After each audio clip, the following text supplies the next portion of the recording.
தேடல் இல்லாமல் வாழ்க்கை இல்லை. தேடியது கிடைத்துவிட்டால் அதை காட்டிலும் இன்பம் வேறு எதுவும் இல்லை. பிரிந்தவர்கள் ஒன்று சேர்ந்தால் சந்தோஷத்திற்கு அளவே இருக்காது. பிரிந்து சென்றவன் நண்பனாக திரும்பி வந்தாலும் சரி, விரோதியாக திரும்பி வந்தாலும் சரி, அந்த வருகை கொடுக்கும் ஆனந்தமே தனிதான். அன்று பார்க்கவ நாட்டில் ஆதித்யன் திரட்டியிருந்த சபையில் கூடியிருந்தவர்களில் அரசனது நலத்தை வேண்டுவோரெல்லாம் மிரட்சியுடனும் ஆதித்யனது அழிவை காண துடிப்போருடன் சேர்ந்து ஆதித்யன் தானும் வருணனின் குரல் கேட்டவுடன் மகிழ்ச்சியுடன் திரும்பி பார்த்தனர். இடையில் செருகியிருந்த வாளின் பிடியில் கை வைத்தபடி கம்பீரமாகவும் வீரனுக்கே உரித்தான பாணியிலும் வருணன் நடைபோட்டு வந்த விதம் அவனை கண்டு அஞ்சியவர்களை கூட ஒரு கணம் ரசிக்கச் செய்தது. ஸ்வர்ணிகாவிற்கு தளபதியின் துணிச்சல் நடை பீதியை கொடுத்தது. வருபவனின் நடையை விட அந்த நடையைக் கண்டு முகத்தில் பெருமிதம் பொங்க அவனை பார்த்து ரசித்தபடி இருந்த ஆதித்யனின் செயல்தான் அவளது அச்சத்தை அதிகப்படுத்தியது. என்ன மனிதர் இவர்! தளபதியின் வீரம் மற்றவர்களுக்கு மகிழ்வூட்டலாம், ஆனால் தளபதி வருவதே நம் அரசரை வீழ்த்தத்தானே. தன்னை வீழ்த்த துடிப்பவரை தானே ரசிப்போர் இவ்வையகத்தில் உண்டா? எப்போதுதான் அரசர் ஜாக்கிரதையாக இருக்க பழகுவார் என்று அருகில் நின்றிருந்த கணவனையும் அவன் ரசித்தபடி பார்த்து கொண்டிருந்த வருணனையும் மாறி மாறி பார்த்தாள். அரசனின் கண்கள் வருணன் புறம் இருந்தாலும் மூளை மனைவியின் மனதைதான் ஆராய்ந்து கொண்டிருந்தது. அவன் மனைவியை நோக்கி, தற்போதைக்கு வருணன் என் எதிரியாயிருந்தாலும் ஒரு காலத்தில் அவன் என் நண்பனாயிற்றே ஸ்வர்ணிகா. அவனது வீர நடையைக் கண்டு அனைவரும் வியக்கிறார்கள் என்றால் அவனுக்கு கரம் பிடித்து நடைபழகி கொடுத்தவனே நான்தான் என்ற பெருமை எனக்கு இருக்காதா என்ன? அத்துடன் நான் தான் அவனுக்கு எதிரி. அவன் எப்போதுமே என் நண்பன்தான் அம்மா. இவனிடத்தில் நான் ஏன் ஜாக்கிரதையாக இருக்க வேண்டும்? என் ரகசியங்கள் அனைத்தும் இவனுக்கு எப்படி தெரியுமோ அதுபோல இவனது ரகசியங்கள் பலவும் நான் அறிவேன் ஸ்வர்ணிகா. இவனது பெற்றோருக்கு தெரியாத, இவன் காதலி வாகினிக்கு தெரியாத இவனுடைய ரகசியங்கள் பலவும் நான் அறிந்து வைத்திருக்கிறேன். அத்துடன் எங்கு அடித்தால் வருணனுக்கு வலிக்கும் என்றும் அவனை வீழ்த்தக்கூடிய ஆயுதம் எது என்பதையும் நான் நன்கு உணர்வேன் அம்மா. ஆகையால் அச்சத்தை உதறிவிட்டு உன்னை ஆஸ்வாசப்படுத்திக் கொள் ஸ்வர்ணிகா என்று மனைவியின் காதில் கிசுகிசுத்தான் அரசன்.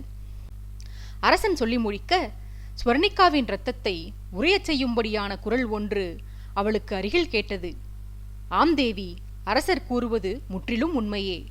அரசருக்கு என் மர்மங்கள் அனைத்தும் தெரியும். யாரும் அறிந்திராத என் விஷமத்தனங்கள், கயமைத்தனங்களை கூட அரசர் அறிவார் என்று கூறிவர வருணனின் குரலை அருகாமையில் கேட்டு குளிநடுங்கி போனாள் ஸ்வர்ணிகா. ஸ்வர்ணிகா கணவனின் பேச்சிலேயே கவனம் செலுத்தி வந்திருந்ததால் படியில் இறங்கி நேரே அரசனிடத்தில் வந்து சேர்ந்திருந்த வருணனை அவள் கவனிக்க தவறினாள். வருணன் முகத்தில் குரோதமில்லாமல் வேடிக்கை புன்னகை தவிழ்ந்திருப்பதைக் கண்டு ஓரளவிற்கு அவளது பதட்டம் தணிந்தது. வருணன் தொடர்ந்தான். அரசர் எப்படி என்னை அறிவாரோ அதுபோல அவரது மனைவி தாங்கள் கூட அறியாத அவருடைய மர்மங்களை பற்றி நான் நன்கு அறிவேன் தேவி என்று ஸ்வர்ணிகாவிடம் சொல்லி வந்தவன் ஆதித்யன் மீது விஷம பார்வையை பதித்து, ஏதாவது ஒன்றிரண்டு ரகசியங்களை தேவியாரிடம் சொல்லட்டுமா அரசே?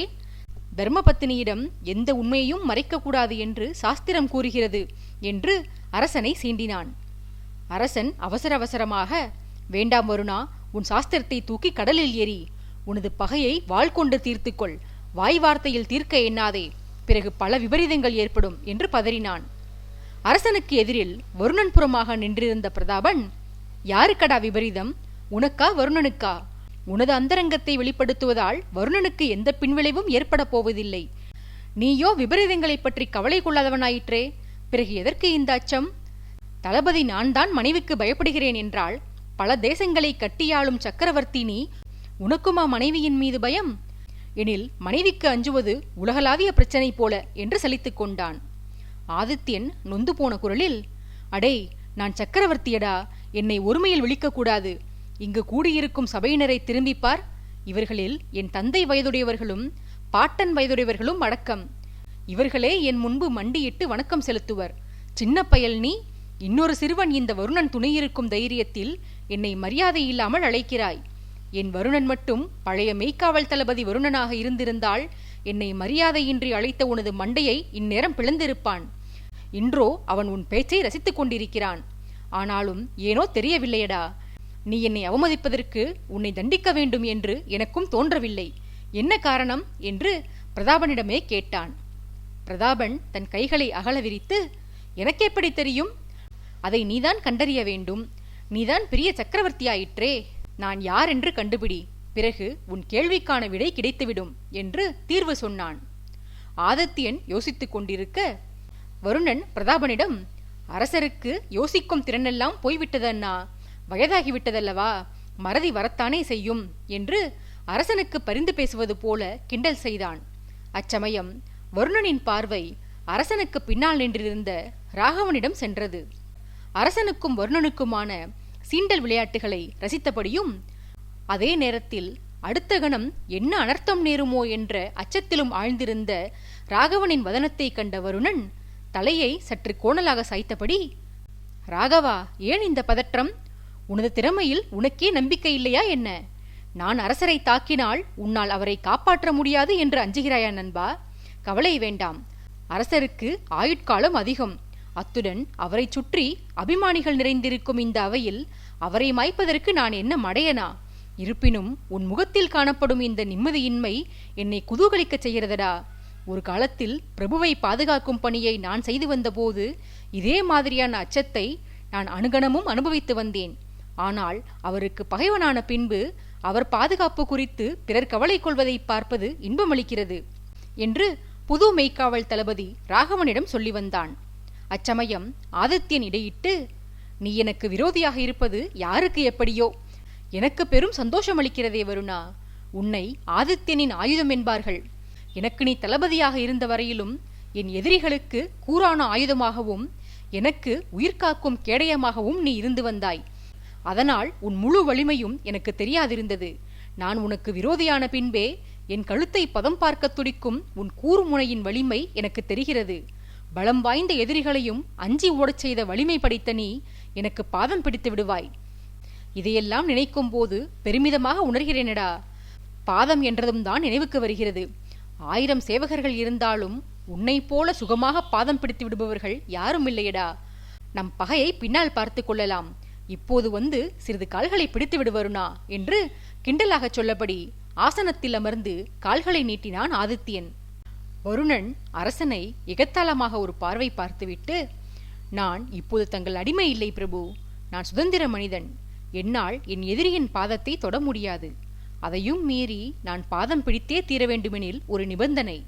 உங்களுக்கென்று பார்க்கவ மன்னர் பிரத்யேக உல்லாச அறை ஒன்றை தயார் செய்திருக்கிறாராமே, அந்த அறைக்கு வந்து உங்களுக்கு சேவை செய்கிறேன் என்று வருணன் சொல்ல, பார்க்கவ மன்னர் உட்பட பலரது முகங்களும் அதிர்ச்சியில் உறைந்தன. அந்த அறை கட்டப்பட்டதே ஆதித்யனின் பாதுகாப்பிற்காகத்தான். எந்த எதிரிக்கு அஞ்சி அந்த அறை நிர்மாணிக்கப்பட்டதோ அந்த எதிரியே அரசனின் அறைக்குள் வருகிறேன் என்று சொன்னால் பயம் ஏற்படாமல் என்ன செய்யும்? பார்க்கவரசரின் அதிர்ச்சியைக் கண்டு அகமகிழ்ந்த வருணன் அடுத்ததாக அவரது தலையில் இடியே இறக்குவது போன்றதொரு விஷயத்தை சொன்னான். நான் அறைக்கு வந்து பாதம் பிடித்து சேவை செய்வேன் என்று நிபந்தனை இட்டேனே பிரபு. அந்த நிபந்தனைக்கும் ஒரு நிபந்தனை இருக்கிறது. நான் தங்கள் அறையில் இருக்கும்போது வேறு எவரும் அங்கிருக்கக்கூடாது. அந்த அறைக்குள் நீங்களும் நானும் மட்டுமே இருக்க வேண்டும் என்று சொல்லிவிட்டு வஞ்சக பார்வையோடு அவையில் இருந்தவர்களை ஏறிட்டான். பலரும் வேண்டாம் என்று ஆட்சேபிக்க பார்க்கவ மன்னர் அரசனிடத்தில் நெருங்கி வந்து கைகூப்பி வணங்கி, தயவு செய்து இந்த நிபந்தனையை ஏற்றுக்கொள்ளாதீர்கள் அரசே. இதில் ஏதோ சூது உள்ளது. அழைப்பே இல்லாமல் சிங்காதனபுர தளபதியுடன் திருமணத்திற்கு வந்திருக்கிறாரெனில் தளபதி வருணன் மணமக்களை வாழ்த்த வந்திருக்க மாட்டார். தங்களுக்கு ஆபத்து விளைவித்து என் மகிழ்ச்சியை சீர்குலைக்கவே வந்திருப்பார். தளபதியின் சதிக்கு உடன்படாதீர்கள் அரசே என்று பிரார்த்தித்தார். மன்றாடி நின்றவரை கண்ணோடு கண்ணாக நோக்கி கண்களை மெல்ல மூடி திறந்து ஆமோதிப்பாக தலையசைத்த ஆதித்யன் பின்பு வருணன் புறமாக திரும்பி, என்னுடன் தனித்த அறையில் உனக்கு என்னடா வேலை? இது போன்ற கோரிக்கைகளை என் மனைவிகள் கூட முன்வைத்தது கிடையாது. பெருச்சாளியுடன் கூட ஒரே அறையில் படுத்து உறங்குவேன். உன்னை என் அறைக்குள் நுழைவிட மாட்டேனடா என்று முகத்தை எரிச்சல் பட்டது போல வைத்துக் கொண்டு சொன்னான். உடனே வருணன் அரசனிடம், அப்படியென்றால் சரி, அந்த பெருச்சாளியிடமே கால் பிடித்து விடச் சொல்லுங்கள், என்னை கேட்காதீர்கள் என்று கோபப்பட்டவன் போல சொல்லிவிட்டு அருகில் இருந்த ஸ்வர்ணிகாவின் முன்பு மண்டியிட்டான். திடீரென வருணன் செய்த செயலால் திக்குமுக்காடி போன ஸ்வர்ணிகா வருணனை விட்டு விலகுவதற்காக பின்னால் காலெடுத்து வைத்தாள். அங்கே அரசன் அமர்ந்திருந்த ஆசனத்தில் மோதி கீழே விழப்போனாள். வருணன் தேவி கவனம் என்று பதற விழவிருந்தவளை தாங்கிக் கொண்டான் ஆதித்யன். பின்னர் தானாக நிதானத்திற்கு வந்த ஸ்வர்ணிகா இன்னமும் பாதத்தில் பணிந்திருந்த வருணனை பார்த்து, என்ன செயலது தளபதி? அரசர் அவர் பாதத்தை பிடித்து விடும்படி உங்களிடம் கேட்டுக்கொண்டார். அவருக்கு சேவை புரிய மறுத்த தாங்கள் என் முன்பு மண்டியிடுவதா? கூடாது, எழுந்திரியுங்கள் தளபதி என்று மன்றாடாத குறையாக வருணனை கேட்டுக்கொண்டாள். வருணன் அவளிடம், அரசர் என்னை பாதம் பிடிக்கச் சொல்வது வீண் கௌரவ பகட்டிற்காக தேவி. எத்தனை பெரிய வீரன் எனக்கு பாதம் பிடித்து சேவை செய்கிறான் பார்த்தீர்களா என்று சபையினர் முன்பு பெருமையடித்துக் கொள்வதற்காக அவர் கேட்கிறார். ஆனால் தாங்களோ எளிமையின் எடுத்துக்காட்டு.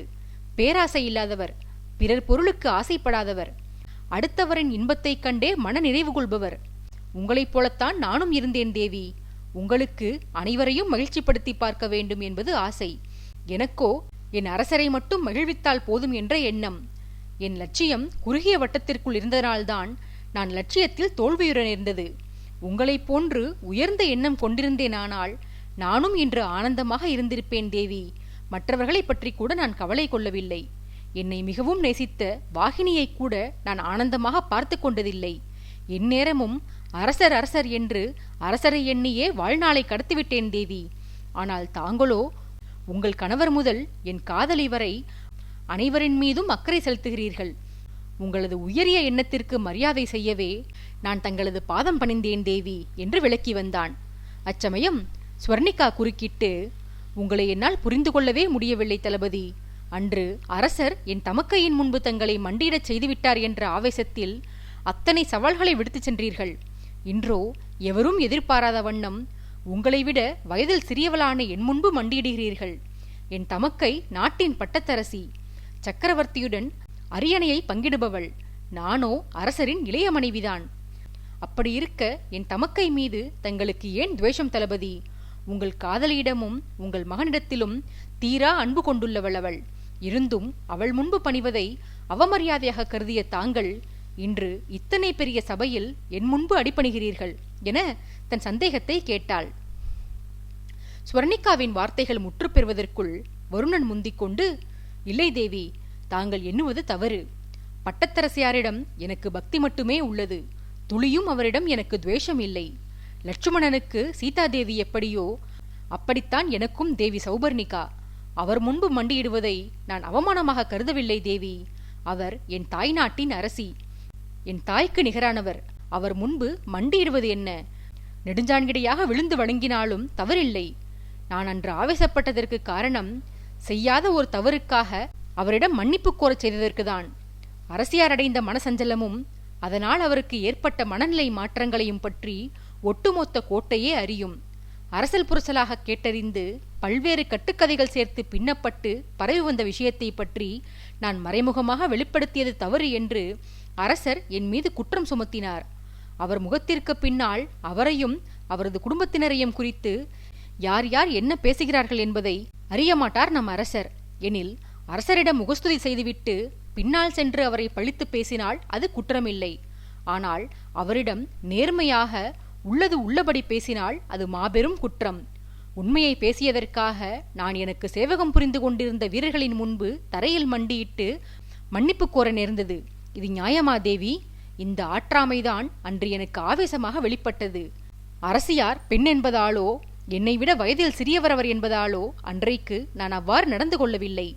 நான் ஏதேனும் பிழை செய்திருந்தால் என்னை மன்னித்து விடுங்கள் தேவி என்று சொன்னவாறே மண்டியிட்ட நிலையில் இருந்து எழுந்து ஸ்வர்ணிகாவின் முன்பு தலைவணங்கி நின்றான் வருணன். வருணனின் பதிலுரைகள் ஸ்வர்ணிகாவின் மனதை கரைத்தன. நான் திருமணமாகி முதலில் வசுமித்ரா வந்தபோது நாட்டில் உங்களுக்கு கிடைத்து வந்த மரியாதைகளைக் கண்டு வியந்தேன் தளபதி. என் பெரிய தந்தைக்கும் கூட மேய்க்காவல் தளபதி இருக்கிறார்தான். ஆனால் மற்ற உயரதிகாரிகளைப் போலத்தான் அவரும் அந்தஸ்து பெற்றிருக்கிறார். ஆனால் நீங்களோ சக்கரவர்த்திக்கு அடுத்தபடியாக நாட்டின் படைத்தளபதி முதல் மந்திரிக்கும் மேலாக மக்களாலும் வீரர்களாலும் மதிக்கப்படுகிறீர்கள். எப்படி இது சாத்தியமானது என்று பலமுறை வியந்திருக்கிறேன். நாளாக ஆகத்தான் புரிந்து கொண்டேன். திறமையும் வீரமும் இருப்பவர்களுக்கு மரியாதை தானாக கிடைக்கும் என்று. உங்களிடம் வீரம் மட்டும் இல்லை தளபதி, உயர்ந்த பல பண்புகளும் இருக்கின்றன. மாவீரன் என்கின்ற அகந்தை இல்லை தங்களிடம். உங்கள் கொள்கைக்காக அனுபவித்து வந்த அத்தனை சந்தோஷங்களையும் மரியாதையும் துறந்துவிட்டு நெஞ்சை நிமிர்த்தி நிற்கிறீர்கள். பகையை என் கணவரிடம் மட்டுமே காட்டுகிறீர்கள். அவர் மனைவிகள் எங்களை நீங்கள் அவமதிக்கவில்லை. செய்த பிழைக்கு மன்னிப்பு கோருகிறீர்கள். உங்களை போன்ற கணவர் வாய்க்கப் பெற உண்மையில் என் தோழி பாக்கியம் செய்தவள் தளபதி. உங்களை அடையும் அவளது கனவு விரைவில் கைகூட வேண்டும் என்று மனமாற வாழ்த்தினாள் ஸ்வர்ணிகா. வருணனை தன் மனைவி புகழ்வதை புருவங்கள் உயர்த்தி வியப்புடன் பார்த்து வந்தான் ஆதித்யன். ஆதித்யனின் இந்த பார்வையை பிரதாபன் கண்டுவிட்டான். எதேச்சையாக அரசன் பிரதாபனை நிமிர்ந்து பார்க்க ஆதித்யன் விரக்தியோடு தலையசைத்து செய்வதற்கு ஒன்றுமில்லை என்ற முகபாவனையில் உதட்டை பிதுக்கினான். ஸ்வர்ணிகாவின் வாய்மொழிக்கு மறுமொழி சொன்னான் வருணன். உங்கள் வாழ்த்து பலிக்க வேண்டும் தேவி. ஆனாலும் எனக்கு இதில் முழு நம்பிக்கை இல்லை. அரசரை நான் விரோதித்துக் கொண்டதற்காக வாகினி என் கழுத்தை அறுத்தறியத்தான் எண்ணுவாளை தவிர நான் கட்டும் தாலியை அவள் கழுத்தில் ஏற்க தயாராக மாட்டாள். வேண்டுமானால் ஒன்று செய்யலாம் தேவி. பட்டத்தரசியாரை அரசர் கடத்தி வந்து மனம் முடித்ததைப் போல நான் வாகினியை கடத்திச் சென்று மனம் செய்து கொள்ளலாம் என்று சொல்லி வந்தான். உடனே ஆதித்யன் இடையிட்டு, என்ன துணிச்சலடா உனக்கு? என் காவல் அதிகாரியை கடத்துவேன் என என் முன்பே கூறுகிறாய். அவள் மீது உன் கரம் அல்ல, உன் மூச்சு காற்று கூட படக்கூடாது. அவள் உனக்குத்தான், அதில் ஐயம் வேண்டாம். ஆனால் நீ முழுவதுமாக திருந்திய பின்பே அவளை தீண்ட உன்னை அனுமதிப்பேன்.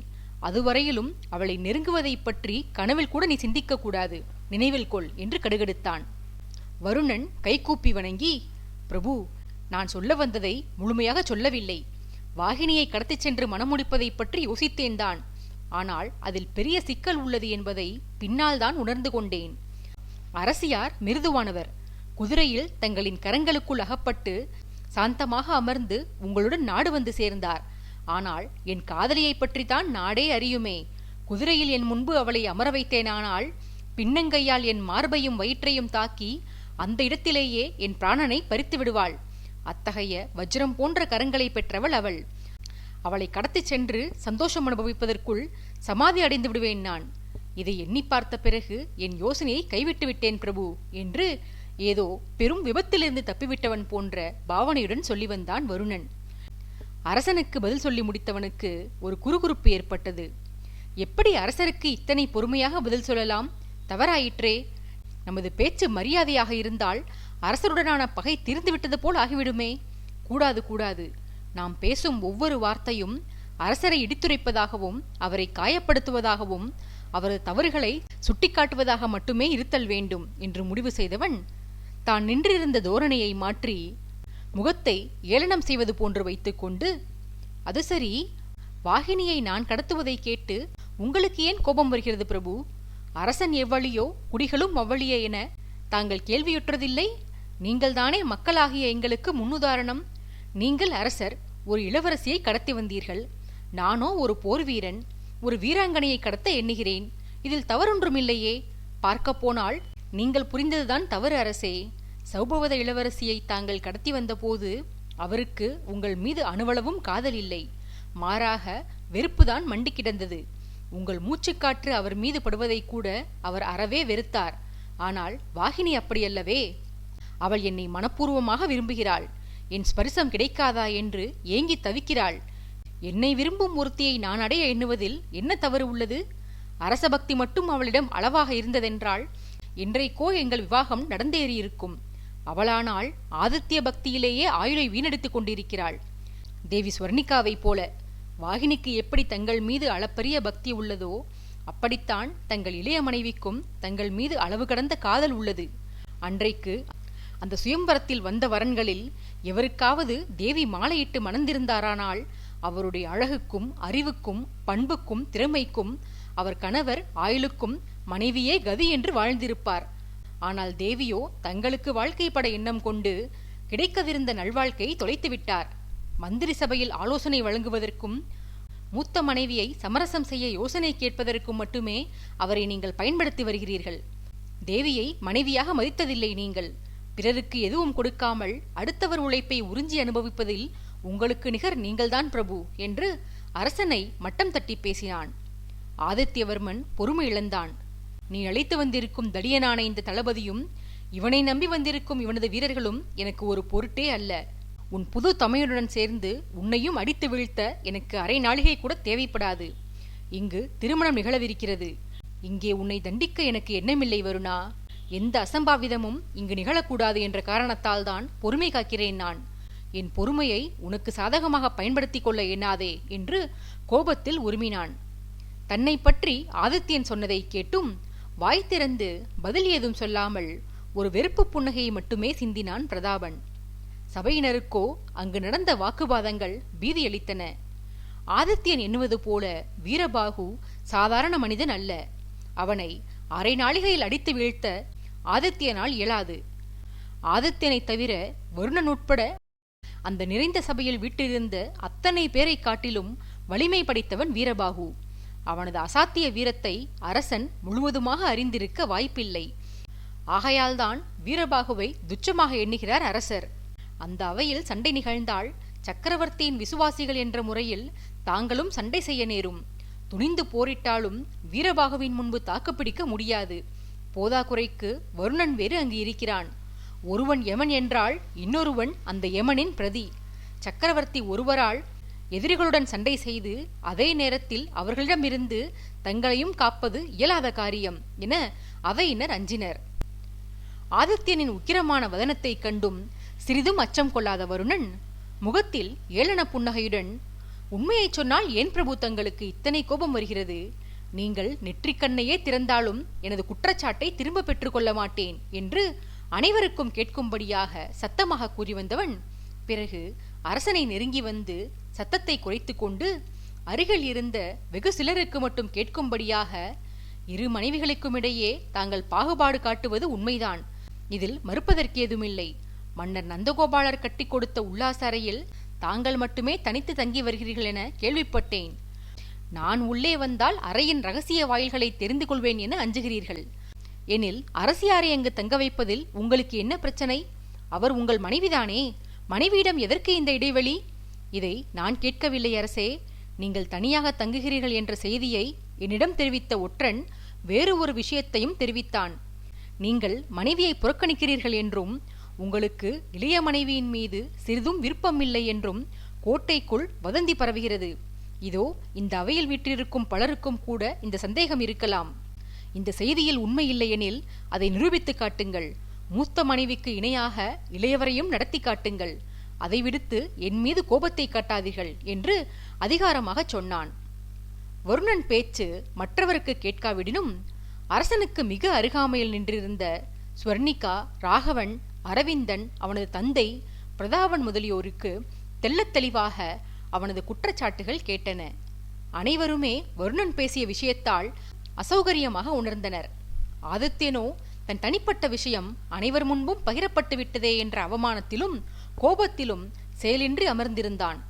வருணனுக்கு வருணனை கோபம் தீர அறைய வேண்டும் போல் இருந்தது. ஆயினும் வருணனின் வார்த்தைகளுக்கு எதிர்வினையாற்றினால் அது தன் கௌரவத்திற்கு மேலும் இழுக்கு என்று அவன் மீது கோபத்தை காட்டாமல் தான் அமர்ந்திருந்த ஆசனத்தின் பிடி மீது தன் கோபத்தை இறக்கினான் ஆதித்யன். தேக்கினால் செய்த அந்த ஆசனம் ஆதித்யனைப் போலவே வலுவாக இருந்ததினால் ஆசனத்திற்கு எந்த ஆபத்தும் ஏற்படவில்லை.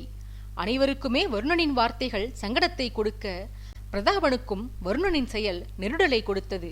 அவன் வருணனை நெருங்கி வந்து அவனுக்கு மட்டுமே கேட்கும்படியான மெல்லிய குரலில், நீ பேசியது மிகவும் தவறு வருணா. பகையை காட்டுவதற்கு இது முறையல்ல. 1000 இருந்தாலும் ஆதித்யன் ஒரு சக்கரவர்த்தி.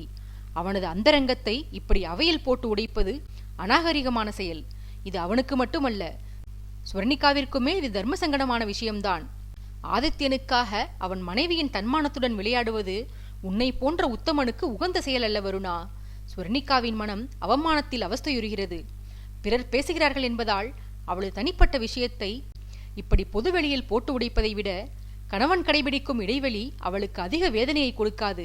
இதை பற்றி மேலும் பேசாதையடா, பேச்சை மாற்று. அவமானத்துடன் ஆதித்யன் அமர்ந்திருக்கும் நிலை எனக்கு வருத்தமளிக்கிறது வருணா என்று வருணனின் காதில் முணுமுணுத்தான். வருணனும் பிரதாபன் பேசிய அதே சத்தத்துடன், அண்ணா, நான் இப்படி பேசியது அரசரை அவமானப்படுத்தவோ அல்லது அரசியாரை சங்கடப்படுத்தவோ அல்ல. தேவியின் சங்கடத்தை போக்கத்தான். முன்பு ஒரு முறை இதே போன்றுதான் அரசிமார்களுக்கு அவமானம் நேரும்படியாக பேசினேன் அண்ணா. அது நன்மையில்தான் முடிந்தது என்று பிரதாபனுக்கு விளக்கம் கொடுத்தான். அவமானம் நன்மையில் முடிந்ததா என்று ஆச்சரியத்தில் பார்த்து கொண்டிருந்த பிரதாபனுக்கு சம்பவத்தை விளக்கினான் வருணன்.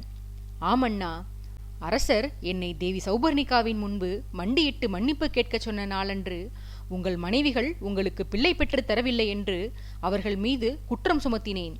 தேவியார் இதை குறித்து வருந்தி இருக்க வேண்டும். அவரது வருத்தம் வைராக்கியமாக மாறி விரைவிலேயே அவர் கர்ப்பவதியாகிவிட்டார். அன்றைக்கு அரசியாரை தூண்டிவிட்டேன். இன்று அரசரை தூண்டிவிடுகிறேன்.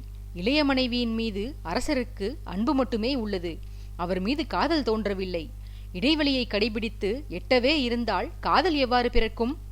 ஆகையால்தான் அரசரின் தன்மானத்தை தூண்டிவிட்டு மனைவியை அவர் நெருங்கும்படி செய்கிறேன் அண்ணா என தன் செய்கையின் காரணத்தை பிரதாபனுக்கு எடுத்து கூறினான். விளக்கத்தை கேட்ட பிரதாபன் புன்முறுவலோடு இளையவன் முதுகில் தட்டி கொடுத்து, அதானே பார்த்தேன். என் தம்பியா ஒழுக்கம் தவறுவான்? ஒரு பெண்ணிற்கு அவமானம் விளைவிக்க ஒருபோதும் எண்ணமாட்டான் என் வருணன். உன் மீது மரியாதை கொண்டிருக்கும் ஸ்வர்ணிகாவின் மகிழ்ச்சிக்காக உன் அரசனின் கோபத்திற்கு ஆளாவதை கூட நீ பொருட்படுத்திக் கொள்ளவில்லையடா. உன்னை நினைத்தால் எனக்கு பெருமையாக உள்ளது வருணா என்று தோளோடு தோளாக வருணனை அணைத்துக் கொண்டான் பிரதாபன். பிரதாபனுக்கும் வருணனுக்குமான சம்பாஷணைகள் ஆதித்யனின் காதில் கேட்டபடிதான் இருந்தன. வருணன் முன்பு பேசிய போது வந்த கோபம் அவன் விளக்கத்தை கேட்ட பின்னால் இப்போது அரசனுக்கு தணிந்து போயிருந்தது. அவன் இருக்கையிலிருந்து எழுந்து வருணனை நெருங்கி வந்து, நீ எல்லாம் திருந்தவே மாட்டாயல்லவா? என்னிடம் எத்தனை முறை அறை வாங்கியிருக்கிறாய், இருந்தும் என்னை சீண்டுவதை நிறுத்தவில்லை நீ என்று செல்ல கோபத்துடன் வருணனை திட்டி வந்தவன் பின்பு வலிக்கும்படியாக அவன் வயிற்றை திருகி, என் மனைவியுடன் என்னை இணைப்பது இருக்கட்டும், முதலில் உன் காதலியை கரம்பிடிக்கும் முறையை பற்றி யோசி. வாகினியின் வருத்தத்தை காணும் போதெல்லாம் அவளை இந்த நிலைக்கு ஆளாக்கிய உன்னை வெட்டி கூறு போட வேண்டும் என்று எனக்கு தோன்றுகிறது. பகையையெல்லாம் மூட்டை கட்டி பரனில் போட்டுவிட்டு விரைவில் வந்து அவளை மணந்து கொள் என்று பல்லை கடித்தபடி சொல்லியவாறே வருணனின் வயிற்றை மேலும் வலிமையாக திருகினான் ஆதித்யன். வருணன் உண்மையில் வலி தாங்க மாட்டாமல் துடித்தான். அவன் அலறியபடியே, பிரபு, நாம் சண்டை செய்வதற்கான நேரம் இதுவல்ல. நாம் வாளால்தான் சண்டையிட வேண்டும். இப்படி வயிற்றை திருகியெல்லாம் சண்டையிடக்கூடாது. அதுவுமின்றி வேல் தாக்கியதால் எனக்கு ஏற்பட்ட காயம் இன்னும் ஆறவில்லை பிரபு. இதற்கு மேல் திருகினீர்கள் என்றால் எனக்கு மறுபடியும் குருதி வந்துவிடும். பிறகு நீங்கள் கண்ணீர் சிந்த வேண்டியது வரும். நாம் பகையை மறந்து நண்பர்களாகிவிட்டோம் என்று பிறர் எண்ணி விடுவார்கள் என்று பிதற்றியபடியே அரசனின் பிடியில் இருந்து தன்னை விடுவித்துக் கொள்ள போராடினான் வருணன். வேல் தாக்கிய காயத்தை பற்றி வருணன் சொன்னவுடனேயே ஆதித்யனின் பிடி அவனையும் அறியாமல் தளர்ந்து போனது. வருணன் பிதற்றலை முடித்த பின்பாக அவனை விடுவித்து, உண்மையில் உன் உடலில் குருதியை காணும் துணிவு எனக்கு இல்லையடா வருணா. உனக்கு ஒரு குறையும் நேரக்கூடாது. நீ எனக்கு பகைவனாகும் நிலை ஏற்பட்டுவிட்டதே, இது எனது துர்பாகியம் என்று வருந்திச் சொன்னபடி உடைந்த மனதுடன் இருக்கையில் சென்று அமர்ந்தான் ஆதித்யன். ஆதித்யனின் வருத்தம் ஸ்வர்ணிகாவை மட்டுமில்லாது பிரதாபனையும் வெகுவாக பாதித்தது. அவன் வருணனிடம், தம்பி, உன்னிடம் நான் ஒன்று கோரினேன். ஆதித்யனை நான் ஒரு முறை அணைத்துக் கொள்ள வேண்டும். அதற்கு நீ தடை விதிக்காதையடா என்று நான் கேட்டுக்கொண்டேன். நீயோ நண்பனை கண்டால் என்னை மறந்து விடுவீர்கள் என்று என் மீது சந்தேகப்பட்டாய். ஆனால் இங்கே நடப்பதை பார். நீயும் உன் அரசனும் கொஞ்சிக் கொள்கிறீர்கள். நானோ தூரமாக இருந்து உங்கள் நட்பை பார்த்து ஏங்குகிறேன். உன் குழந்தை பிராயத்தில் எங்கள் இருவரையும் கண்டு நீ பொறாமை கொண்டதைப் போல இன்று உங்கள் இருவரையும் கண்டு நான் பொறாமைப்படுகிறேனடா என்று அங்கு நிலவிய அசாதாரண சூழ்நிலையை மாற்றும் எண்ணத்தில் சொல்லி வந்தான் பிரதாபன். ஆதித்யவர்மன் பேசியவனை முறைத்துவிட்டு, யாரடா நீ? எங்களை பார்த்து நீ ஏன் பொறாமை கொள்ள வேண்டும்? தன்னவன் பிறருடன் பழகினால் மனைவிக்குதான் பொறாமை வரும். நீ என்ன எனக்கு மனைவியா? அதுவுமின்றி என்னை அணைத்துக் கொள்ள வேண்டும் என்று ஆசைப்படுகிறாய். அசிங்கமாக இல்லை உனக்கு? உன் மனைவி என் தந்தையின் நண்பருடைய மகள். அவர்களை நான் நேரில் கண்டிராத போதும் எனக்கு அவர்கள் மீது நிறைய அன்பு உள்ளது. அதுபோல உன் வீரத்தின் மீதும் எனக்கு மரியாதை உள்ளது. அந்த மரியாதையால் தான் நீ என்னை ஒருமையில் பேசிய போதும் நான் அமைதி காக்கிறேன். ஆனால் என் பொறுமை எத்தனை நேரத்திற்கு நீடித்திருக்கும் என்று கூற முடியாது. நீ ஏகபத்தினி விரதனாமே. மனைவியைத் தவிர பிற பெண்களை ஏறெடுத்தும் பார்க்க மாட்டாய் என்று கேள்வியுற்றேன். ஆனால் நீயோ ஒரு ஆணை அணைத்துக் கொள்ள துடிக்கிறாய் என்று பரிகாசமாக கேட்டான். பிரதாபன் பேசியவனிடம், நான் யாரென்று தெரிந்தால் பல மனைவிகளின் கணவனான நீயே ஓடிவந்து என்னை அணைத்துக் கொள்வாய் ஆதித்யா. உன்னுடன் மரத்தடியில் அமர்ந்து மணிக்கணக்கில் கதை பேசியவன் நான். பல நீதிகளை உனக்கு எடுத்துரைத்தவன் நான். கற்றறிந்த களரி வித்தையை குறுகிய காலத்தில் உனக்கு போதித்தவன் நான். கடல் கடந்து செல்ல வேண்டும் என்று நீ கொண்ட ஆசைக்காக கப்பல் செலுத்தும் கலையை கற்றுத் தேறியவன் நான். இந்த அடையாளங்கள் போதுமா, இன்னும் வேண்டுமா என்று கேட்டு அமர்ந்திருந்தவனின் நேத்திரங்களை கூர்ந்து நோக்கினான் பிரதாபன். பிரதாபன் முதல் வாக்கியம் பேசிய போதே அவன் யாரென்று கண்டுகொண்டான் ஆதித்யன். இருந்தும் இருக்கையிலிருந்து அவனால் எழ முடியவில்லை. ஆச்சரியம் அரசனை இருக்கையோடு சேர்த்து இணைத்திருந்தது. அவன் இறுதி வாக்கியத்தை பேசி முடித்து கண்ணோடு கண்ணாக நோக்கிய பின்னரே இருக்கை ஆதித்யனை விடுவித்தது. முன்பு தன்னை அணைத்துக் கொள்ள ஆசைப்பட்ட பிரதாபனை எள்ளி நகையாடிய அரசன் இப்போது தானே எழுந்து விரைந்தோடிச் சென்று நண்பனை தழுவிக்கொண்டான். ஆதித்யன் அணைத்த வேகத்தில் பிரதாபன் நிலை தடுமாறி சில எட்டுக்கள் பின்னோக்கி சென்றான். இருப்பினும் நட்பு அவனை தாங்கி பிடித்தது. விழப்போன நண்பனை ஆதித்யன் தாங்கி பிடித்து, பிரதாபா, நீயா? உண்மையில் வந்திருப்பது நீதானா? உன் நிஜ பெயர் வீரபாகுவா? எத்தனை காலம் எங்கெல்லாமோ உன்னை தேடினேனையடா. அப்போதெல்லாம் என்னிடம் நீ அகப்படாமல் இப்போது வந்து சேர்ந்திருக்கிறாயே, அதுவும் என்னை பகைவனாக பார்க்கும் வருணனுடன். ஆமாம், நீ என்னை பரிதிவர்மா என்றுதானே அழைப்பாய். இப்போது ஏன் ஆதித்யா என்று அழைக்கிறாய்? உண்மையை கூறடா. நீ என் நண்பன் பிரதாபன் தானா? அல்லது என்னை பழி தீர்க்கவென்று வருணன் உன்னை பிரதாபன் என்று பொய்கூறி இங்கு அழைத்து வந்திருக்கிறானா என்று அணைத்திருந்த பிடியை சிறிது தளர்த்திவிட்டு கேட்டான் ஆதித்யன். பிரதாபன் புன்முறுவல் செய்துவிட்டு, நான் யார் என்பதை என்னிடம் கேட்பதற்கு பதிலாக உன் மனதிடம் கேள் ஆதித்யா. அது உண்மையை சொல்லும். என்னை நிரூபிக்க வேண்டுமெனில் பயிற்சி பள்ளியில் நீ நிகழ்த்திய லீலைகள் ஒன்றிரண்டை சொல்லவா நண்பா? குரு புத்திரி அஸ்வதியை நினைவுள்ளதா உனக்கு என்று கேட்டபடி பக்கத்தில் இருந்த ஸ்வர்ணிகாவிடம் சென்று, அம்மா, உன்னிடம் அந்த விஷயத்தை கூறியிருக்கிறானா உன் கணவன்? அந்த அஸ்வதி இருக்கிறாளே, மிக அழகான பெண்ணம்மா அவள். ஒருமுறை இவன் என்ன செய்தான் தெரியுமா என்று கேட்டபடியே பழங்கதையை தன் மனைவியிடம் பற்ற வைக்க வாயெடுத்தவனை தடுத்து நிறுத்தி, நண்பா, நீ பிரதாபனேதான். நான் அறிந்து கொண்டு விட்டேன். ஏற்கனவே வருணன் எதையதையோ சொல்லி என் மனைவி என் மீது கோபம் கொள்ளும்படி செய்திருக்கிறான். இப்போது நீயா? ஒப்புக்கொள்கிறேன். இனி நீயே பிரதாபன் இல்லை என்று சொன்னாலும் நான் நம்ப மாட்டேன். சிறு வயதில் மிகவும் பொறுப்பானவனாக இருந்தாய். இப்போது விஷமத்தனம் ஏறிவிட்டது என்று சொல்லி வந்தவன் மனைவியின் புறமாக திரும்பி நண்பனை அவளுக்கு அறிமுகம் செய்வித்தான். கணவனின் எதிரியுடன் கைகோர்த்து வந்திருக்கும் பிரதாபனின் வரவை எண்ணி மகிழ்வதா அல்லது பயம் கொள்வதா என்று விளங்காமல் தவித்தாள் ஸ்வர்ணிகா.